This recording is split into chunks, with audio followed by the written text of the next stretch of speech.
Assalamualaikum warahmatullahi wabarakatuh. Nama saya Muhammad Haris bin Rahman. Nombor matrik saya AA200645. Saya akan membentangkan tentang latar belakang projek kumpulan kami. Kami telah diberi tugasan tentang litar sistem penggera kebakaran.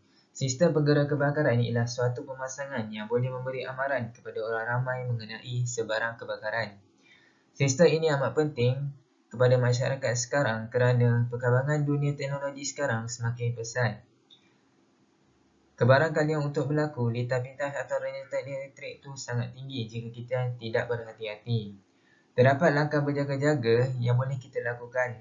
Contohnya, memastikan sambungan litar itu kemas dan betul dan menggunakan kuasa voltan yang mencukupi. Tujuan pemasangan sistem penggera kebakaran ini yang pertama ialah mengesan jika berlaku kebakaran di peringkat awal supaya tindakan yang sepatutnya dapat dibuat oleh pihak yang bertanggungjawab. Kebiasaannya, alat pengesan ini diletakkan di bahagian atas kerana ianya tempat yang dapat dilindungi. Panel alat sistem penggera kebakaran ialah satu pemasangan panel yang mempunyai maklumat alat-alat pengesan dan pengawalan kebakaran yang dirancang. Pelbagai jenis alat sistem penggera kebakaran seperti loceng penggera, pengesan haba, pengesan asap dan break glass. Seterusnya, tugasan ini akan menerangkan tentang litar sistem penggera kebakaran. Terdapat pelbagai cara untuk memasang penggera kebakaran. Salah satu cara yang boleh dilakukan adalah di mana alat pengesan disambungkan terus ke panel penggera kebakaran di sesebuah bangunan, kemudian disambungkan terus ke balai bomba yang berdekatan. Kami juga akan menerangkan tentang komponen-komponen yang ada di dalam litar sistem penggera kebakaran. Menerangkan fungsi-fungsi komponen tersebut, ia juga menerangkan bagaimana litar ini berfungsi apabila berlakunya kebakaran di sesebuah bangunan. Litar ini menggunakan dua jenis perintah iaitu termistor NTC dan perintah tetap. Fungsi untuk kedua, perintah ini berfungsi sebagai fuse automatik. Litar ini menggunakan sel kering sebagai sumber bekalan kuasa. Litar ini juga menggunakan transistor NPN yang mempunyai 3 kaki, iaitu kaki C iaitu collector, kaki E emitter dan kaki B base yang berfungsi sebagai penguat arus. Buzzer digunakan dalam litar ini yang berfungsi sebagai komponen yang menukarkan tenaga elektrik kepada tenaga bunyi dan mempunyai cakra seramik yang boleh mengembang atau mengucur. Tidak lupa juga diode digunakan dalam litar sebagai komponen yang berfungsi membenarkan Analis litar. Kita nampak kat sini, ini ialah contoh litar yang mudah yang kita boleh rangkumi banyak sistem fire alarm ni gunakan. Okay, ini adalah litar menggunakan dua jenis perintah iaitu termistor NTC rintangan 110 ohm dan rintang tetap dengan rintangan 3300 ohm dan 100 ohm. Kedua jenis litar, dua jenis perintah akan berfungsi sebagai switch automatik mengikut keadaan persekitaran perintah tersebut. Sel kering 6V disambung sebagai sumber bekalan kuasa perintah. Ini adalah 9.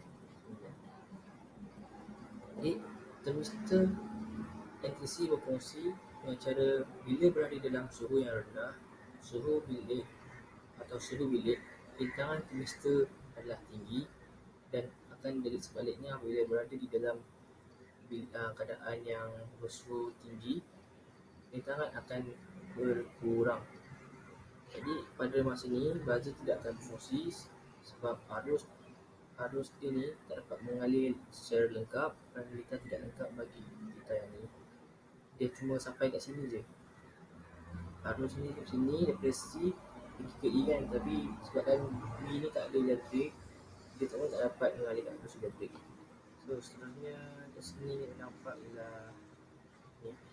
Okay, untuk menyalakan buzzer, suhu mestilah tinggi untuk mengurangkan rintangan termistor. Mesti kurang daripada perintah R2. Dekat sini banyak voltan dijumpai di termistor dan simpan rintangan. Voltan akan melalui perintah R1 dan arus dapat melalui perintah dan mengalir melalui transistor. Jadi kat sini bila dia dah kurang daripada 100 ohm ni, tekan butang kata kempu kat sini dan dapat arus, dan ini pun dia buka. Itu secara amnya. So diode digunakan sebagai suatu komponen yang menggunakan arus hanya mengalir pada satu arah. Jadi sini kalau digunakan arus AC, dia hanya akan menggunakan satu arah ni je. Kan arus AC ni sekejap sini, sekejap sini, sekejap sini. Jadi bila macam ni tak boleh naik balik, cuma terus. Okay, dan sesuai trusted NPN, fungsi sebagai ruang arus, transistor dianggap switch automatik. Bagi jenis NPN, arus akan mengalir dari C ke E sekiranya ada arus yang mengalir di B. Okay, macam ni tadi. Buzzer berfungsi sebagai komponen menambahkan tenaga elektrik pada tenaga bunyi. Dalam buzzer terdapat elemen piezo terdiri daripada cakra keramik di tengah dan dikelilingi cakra di tengah logam seperti gangsa. Okay, cakra akan mengembang, akan mengucup. Apabila cakra berpusat berkembang, akan berlanggar, dan mengucup dia akan tidak berlanggar, dan dia berlanggar lagi dalam kelajuan yang ditetapkan oleh frekuensi. Dia akan menghasilkan bunyi dan dia akan bergetar dan menghasilkan bunyi. Nada akan dihasilkan tinggi atau langsing mengikut frekuensi. Okay, sekering 6V membukakan tenaga kepada data dengan tetap berfungsi untuk menghasilkan bagi butang. Saja. Terima kasih. Okey, Harid. Saya akan cakap mengenai output ataupun hasil sistem pada penggera kebakaran ni. Okey. Hasil daripada bila sistem ni berjalan, output yang akan keluar daripada penggera ni mestilah bunyi, lampu isyarat dia akan menyala. Lepas tu lagi satu yang ramai orang tak tahu, saya pun baru tahu, yang modul output. Okey. Seperti yang anda tahu, penggera dengan lampu isyarat ni akan bagi amaran ke orang dalam bangunan tu untuk bila tiba-tiba ada macam ada api, sama ada orang tu duduk jauh atau duduk dekat dalam bangunan tu, sama ada orang tu nampak atau tak api tu, tapi bila penggera tu detect je asap, dia akan auto lampu isyarat dia akan auto menyala dan penggera dia akan berbunyi. Itu dapat orang lain semua akan boleh mengosongkan bangunan dan menyelamatkan nyawa sekiranya berlaku kecemasan macam kebakaran tu lah. Lepas tu modul output ni asas dalam sistem penggera kebakaran naknya. Dia digunakan untuk menyatukan sistem penggera kebakaran dengan sistem elektrik atau mekanikal lain di dalam bangunan. Okey, contoh nak kata bila penggera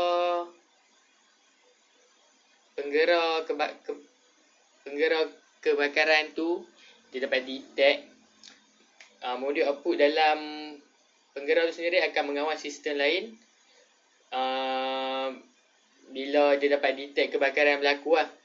Contoh dia sistem tu dia akan bergabung dengan sistem lift, dan lift tu akan dia macam diarahkan untuk turun ke bawah saja, untuk bawa semua orang turun ke bawah saja. Lepas tu dia akan boleh menghidupkan kipas exhaust, yang kipas orang letakkan dinding bagi keluar asap tu. Dia akan auto on untuk mengeluarkan asap-asap yang berlaku yang ada bila terjadi kebakaran. Lepas tu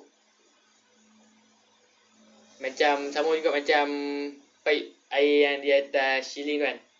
Bila berlaku kebakaran je, dia akan auto on, dia akan secara sendirinya terbuka dan dia akan mengeluarkan air untuk memadamkan kebakaran. Itu saja daripada saya untuk output ataupun hasil daripada sistem ni.